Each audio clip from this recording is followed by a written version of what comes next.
एक बात तो मैं आपको बड़ा स्पष्ट कहना चाहता हूँ। हिमाचल प्रदेश की कांग्रेस सरकार बड़ी स्थिर, स्थायी और टिकाऊ सरकार है। कोई गलतफहमी में ना रहे।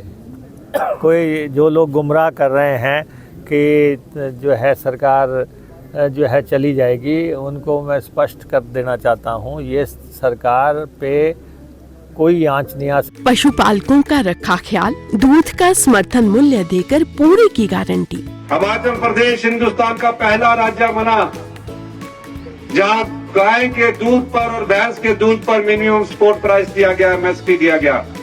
यानी कि गाय का दूध 1 लीटर 1 किलो 45 रुपए के हिसाब से खरीदा जाएगा और भैंस का दूध 55 रुपए के हिसाब से सरकार खरीदेगी।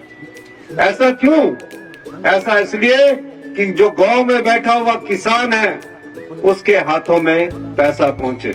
हिमाचल सरकार की कथनी और करनी में नहीं है कोई भेद। वादे निभाए हैं, वादे निभाएंगे। हिमाचल सरकार का है वादा। शक्ति परिंदा भी पर नहीं मार सकता इस सरकार के ऊपर। ये एक स्थिर सरकार है और हम और ये आपको आने वाले समय में पता भी लग जाएगा। ठीक है, सरकार को डिसलॉज करने का एक प्रयास हुआ और उसमें जो है अगर वो राज्यसभा का अपना सांसद बना गए तो वो तो चलो टॉस के आधार पे हुआ है या फिर जो है लेकिन उसका खमियाजा भी हुआ है कि वो अपना सांसद तो बना गए लेकिन छः विधायकों की सदस्यता समाप्त हो गई है। 6 और वो अब सुप्रीम कोर्ट में लड़ाई चल रही है और राजनीतिक लड़ाइयाँ, लीगल लड़ाइयाँ लंबी चलती हैं। लेकिन जहाँ तक हिमाचल प्रदेश का सवाल है, जनता ने हमें जनादेश मिला। हम जितना भी काम यहाँ पे हो सकता है वो करेंगे, जो सुधार करना है वो भी करेंगे। लेकिन जो लोग ये समझ रहे हैं कि वो कल सत्ता में आने वाले हैं और वो अपने काडर का जो है मनोबल बढ़ा रहे हैं, तो मैं अपने काडर से भी, कांग्रेस के लोगों से ये कहना चाहूँगा, घबराने की ज़रूरत नहीं है। अपना मनोबल कायम रखो, पूरी ताकत से लड़ाई लड़ो और सरकार हमने चलानी है और 5 साल चलानी है। और सरकार गिराने वाले जो हैं उनको जो है अपना स्थान बहुत जल्दी पता लग जाएगा। चुनाव इन्होंने ये चाहते थे कि हम विधानसभा भंग कर दें किसी ढंग से। कोई चुनाव नहीं चाहता, कोई विधायक चुनाव नहीं चाहता। अभी 14 महीने 15 महीने के बाद कौन चुनाव चाहता है? जनता भी चुनाव नहीं चाहती।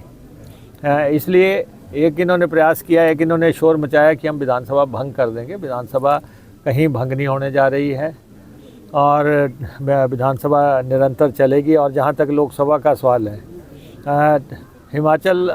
देवभूमि की ये परंपरा ही नहीं है कि यहाँ पे जो है सरकारें तोड़ी जाएं। ठीक है, कुछ राज्यों में होता होगा, लेकिन ये देवभूमि की ना संस्कृति है, ना ये कल्चर है, ना लोगों की सोच है कि यहाँ के लोगों के लिए कि नई चीज़ है कि यहाँ पे सरकार गिराने का कोई अटेम्प्ट हुआ।